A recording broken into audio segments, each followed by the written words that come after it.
नमस्कार मित्रांनो, लक्ष्मीच्या पावलांनी या मालिकेच्या 27 नोव्हेंबरच्या भागात आपल्याला पाहायला मिळणार आहे. सुकन्या आता अद्वैतच्या घरी आलेली असते आणि त्यावेळी ती त्याला म्हणते, बोनसच्या पोझिशनसाठी जे इंटरव्ह्यू आहेत ना त्यासाठी आली आहे मी सर. तर अद्वैत म्हणतो, इंटरव्ह्यू होते, झालेत, वेळ संपली आता. तर सुकन्या म्हणत असते, किंचित उशीरच झालाय मला. तर अद्वैत म्हणतो, किंचित नाही, अर्धा तास उशिरा आलाय तुम्ही.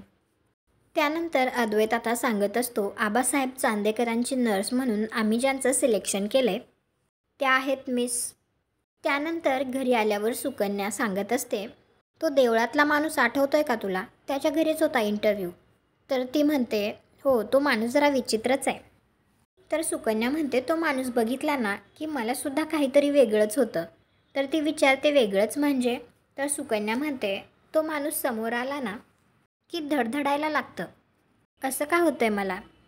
तुम्हाला हा भाग कसा वाटला ते कॉमेंट करून नक्की सांगा. व्हिडिओला लाईक करा, आपल्या मराठी मालिका चॅनलला सबस्क्राईब करा. भेटू पुढील भागात.